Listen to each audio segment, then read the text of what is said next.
Bueno, hoy vamos a hablar sobre estructuras de las proteínas. Hemos estado viendo el enlace peptídico, ¿sí? Y, o sea, los aminoácidos por separado, cómo se clasifican, cómo se enlazan y forman el enlace peptídico. En las proteínas se da muchas veces esa formación de enlaces peptídicos en forma repetida. Entonces, bueno, les voy a pedir, como les digo siempre, que presten atención al video, lo vayan deteniendo para sacar apuntes, ¿sí? Y vayan complementando con búsquedas que van haciendo en la bibliografía recomendada o búsquedas que hagan en internet. Bien. Se le llaman estructuras de las proteínas a los distintos niveles de organización que una proteína tiene. En primer lugar vamos a definir proteínas, porque nosotros sabemos que están relacionadas con los aminoácidos, ¿sí? Y sabemos que, bueno, ahí tiene algo que ver el enlace peptídico. Una proteína, hay una ligera discordancia en cuanto a cómo se puede llegar a definir una proteína, pero tiene muchos aminoácidos unidos mediante enlaces peptídicos. Por ejemplo, más de 100 o más de 80 según la bibliografía. ¿Ah?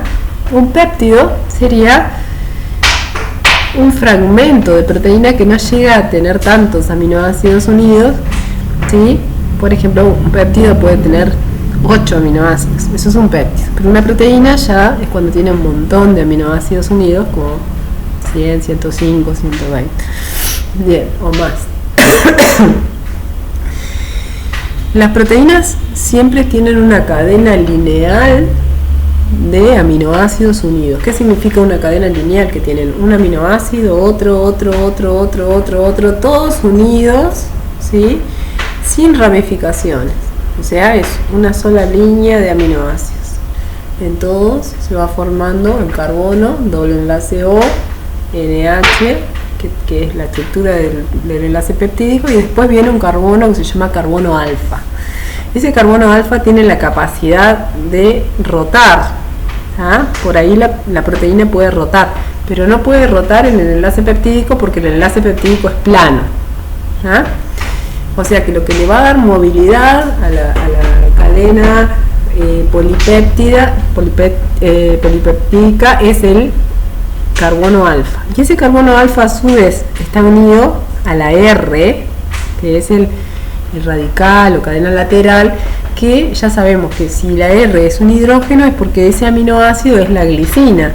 Si la R es un CH3 es porque ese aminoácido es la alanina. Y así, dependiendo de cuál sea el aminoácido, es qué es lo que representa la R. Bien.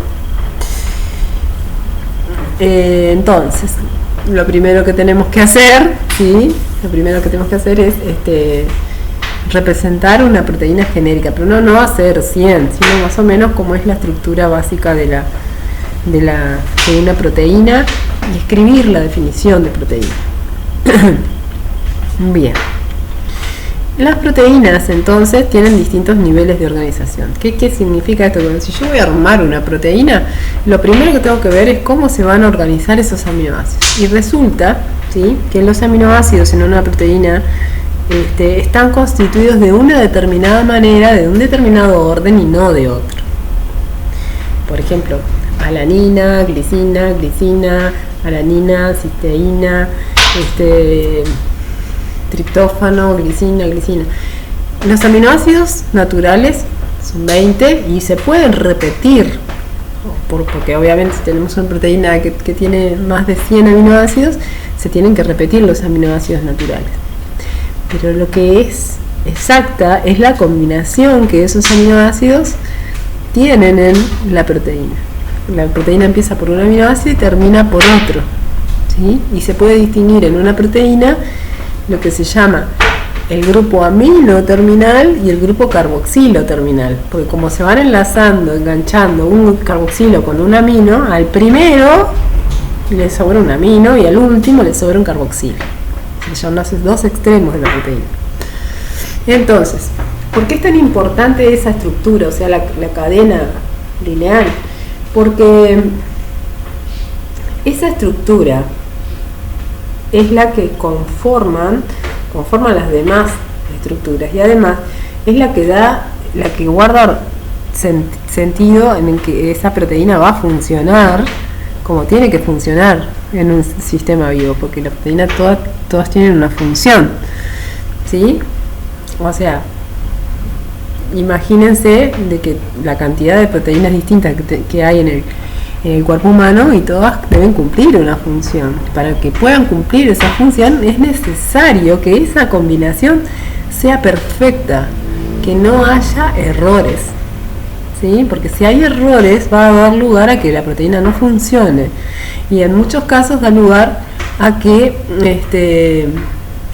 el individuo que va a nacer, por ejemplo, cuando tiene un error en la constitución de una proteína y el individuo aún no ha nacido, el individuo sea inviable, o sea que no pueda vivir, o que tenga una enfermedad bastante complicada. Ya estuvimos hablando algunas cosas en el ping pong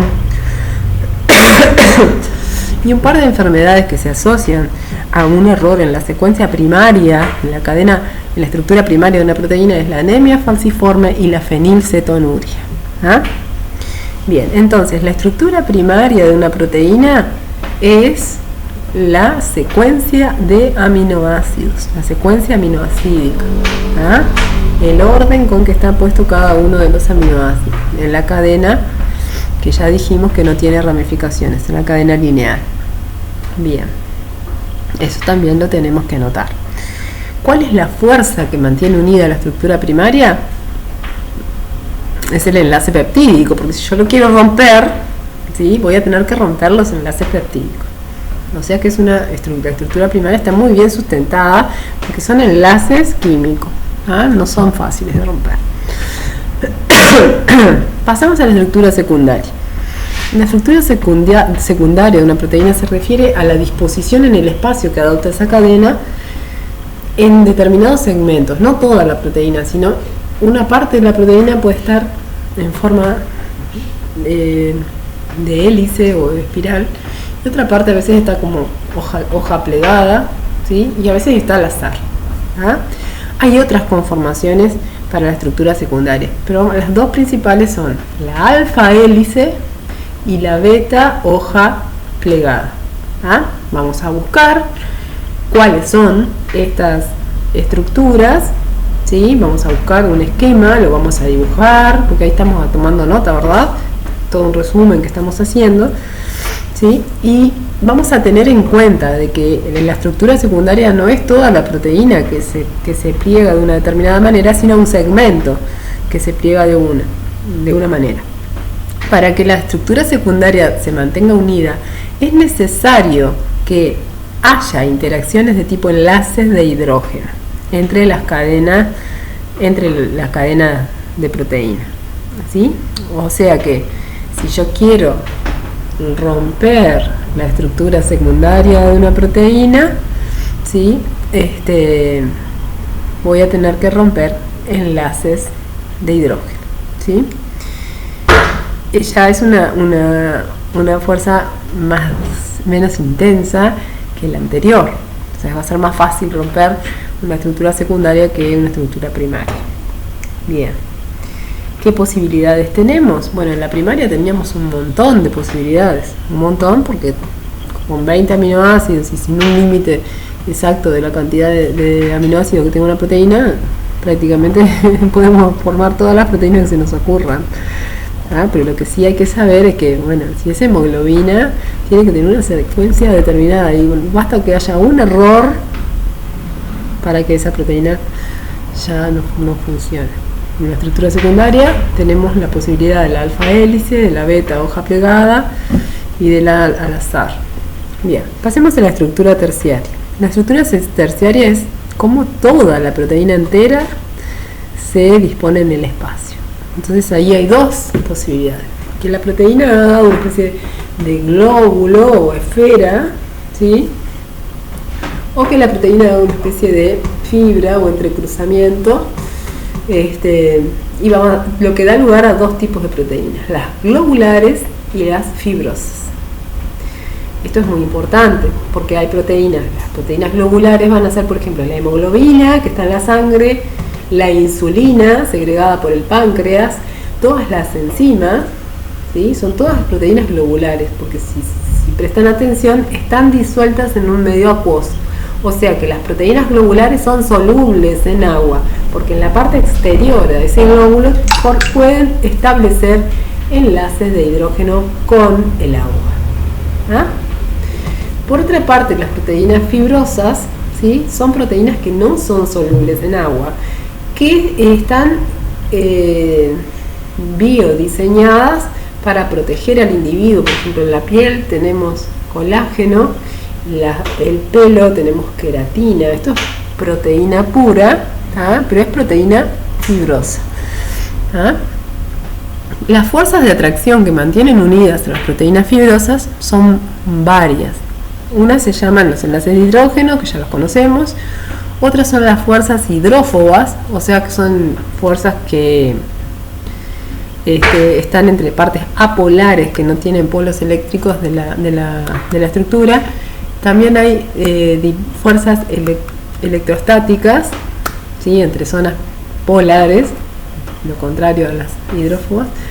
Y también hay un tipo de enlace que se da sobre todo en las proteínas son muy comunes en la proteína del pelo, en la queratina del pelo, que son los puentes disulfuro, que se da entre residuos de cisteína, que es un aminoácido que tiene azufre, entonces se forma dos azufres enlazados y se enganchan. Los enlaces disulfuros son, por ejemplo, los que se rompen cuando uno se hace un laseado progresivo y que te queda el pelo lacio y te lavas y igual te sigue quedando lacio. A diferencia de cuando te pasas la planchita, que bueno, ahí solamente rompes los enlaces de hidrógeno y cuando si te agarra la lluvia se te vuelven los rulos. ¿Se entiende? Bien. Entonces, en la estructura terciaria tenemos esos dos tipos, globular y fibrosa, y bueno, hay un montón de ejemplos que también pueden buscar ustedes más ejemplos que poner, además de los que yo ya nombré. Bien, de la estructura cuaternaria no la tienen todas las proteínas, solamente algunas, y es el agrupamiento de varias unidades proteicas, como por ejemplo, se toma siempre como ejemplo la hemoglobina, que me gustaría que la dibujen en el cuaderno, en el esquema, en el resumen que van a tener que hacer. La hemoglobina, ¿sí? Y tenemos 4 unidades proteicas y en el medio un catión de hierro 2+. Y entre medio hay unas fuerzas de coordinación, un tipo de enlace diferente, que es lo que mantiene unido la estructura cuaternaria. Bien, la estructura cuaternaria está muy relacionada con la función que cumple esa proteína, ¿sí? Bueno, quiero que hagan un resumen de esta clasecita, y después van a tener un espacio para subir el resumen. Por favor, siempre en PDF, porque es un tema de que facilita la visualización y la corrección, y para poder poner comentarios y eso. ¿Cómo hacen? Bueno, si ustedes lo hacen en el cuaderno, le sacan una foto, abren un Word, las fotos las copian y las pegan, por ejemplo, de WhatsApp, es bastante fácil, y las van pegando en el documento de Word y luego ponen exportar a PDF o guardar como. Si tienen OpenOffice, usan exportar, o si tienen LibreOffice también, y si tienen Word, basta con que pongan guardar como, y ahí ya les da la opción de guardar en PDF las fotos que tomaron del cuaderno del resumen. ¿Qué tiene que estar en este resumen? Bueno, todo lo que ustedes consideren importante sobre estructuras de las proteínas, pero a mí me importa que ustedes sepan qué es cada nivel, qué posibilidades hay, ¿sí? Qué fuerza de atracción sustenta cada nivel, y algunos ejemplos. Bueno, chao.